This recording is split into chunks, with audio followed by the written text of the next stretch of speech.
আসসালামু আলাইকুম। ঢাকাকে একেবারে বিপিএল থেকে বাতিল করে দিল তামিম ইকবালের ফরচুন বরিশাল।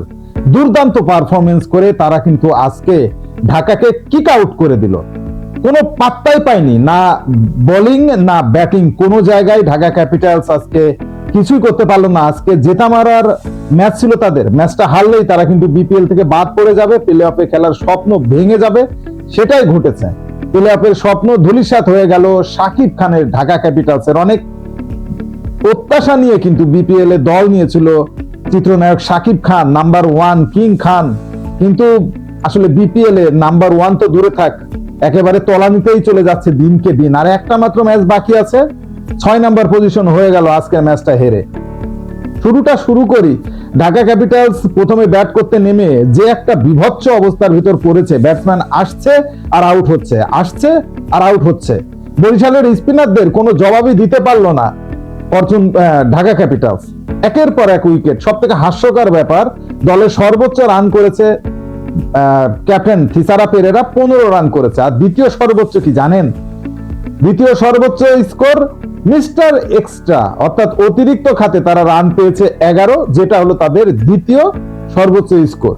এর পরের স্কোরটা লিটন কুমার দাসের 10 রান করে প্রথম ওভারে যে আউট হওয়ার সূচনা করেছে। লিটনের পথ ধরেই বাকি ব্যাটসম্যান গুলো একের পর এক আউট হয়েছে। কেউই দায়িত্ব নেয়নি ভাই, দায়িত্ব নিতেও পারেনি। 10.3 ওভারে 41 রানে 7 উইকেট হারিয়ে দিশা হারিয়ে ফেলে ঢাকা। সেখান থেকে আর কত দূরই বা যেতে পারবে?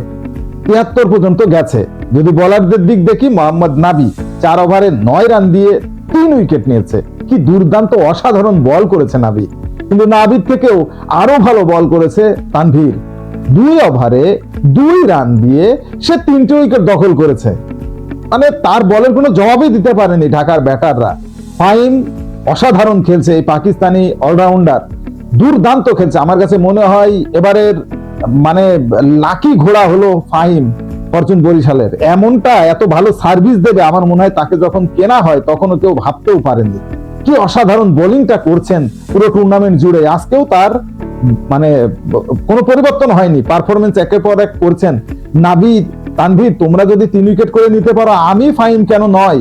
2.3 ওভারে 15 রান দিয়ে সেও কিন্তু 3টে উইকেট নিয়েছে। সব মিলিয়ে দিশেহারা ঢাকা 74 রানের একেবারেই মামুলি সহজ টার্গেট নিয়ে ব্যাট করতে নামে তামিম ইকবাল, তাহিদ হৃদয় দুজনে মিলে ভালোই খেলছিলেন, কিন্তু খেই হারিয়ে ফেললেন 2 ছক্কা মেরে।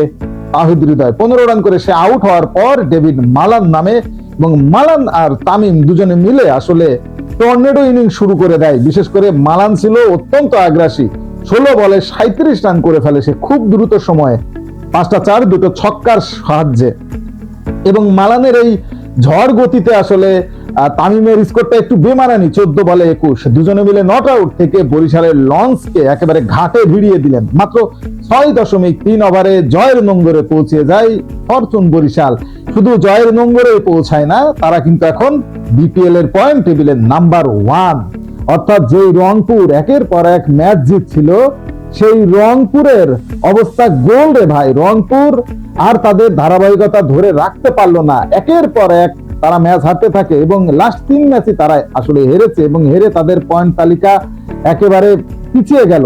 প্রথম পজিশন ছিল, সেটা এখন দ্বিতীয় পজিশন। প্রথম পজিশনটা তামিম ইকবালের ফরচুন বরিশাল নিয়ে নিল অসাধারণ খেলে। আজকে 11 ম্যাচে 9টাতে জিতেছে তারা, সর্বোচ্চ সংখ্যক জয়টা কিন্তু ফরচুন বরিশালেরই। তারা 1 নম্বর পজিশনে আছে। এরপর রংপুর 11 ম্যাচে 8টাতে জিতে তারা 16 পয়েন্ট নিয়ে 2 নম্বর পজিশনে আছে। আর ঢাকা ক্যাপিটালস 11 ম্যাচে 3টাতে জিতে 6 নম্বর পজিশনে আছে। অর্থাৎ তাদেরও একটা ম্যাচ বাকি, বরিশালেরও একটা ম্যাচ বাকি, কিন্তু ঢাকা বাদ পড়ে গেল প্লে অফ থেকে।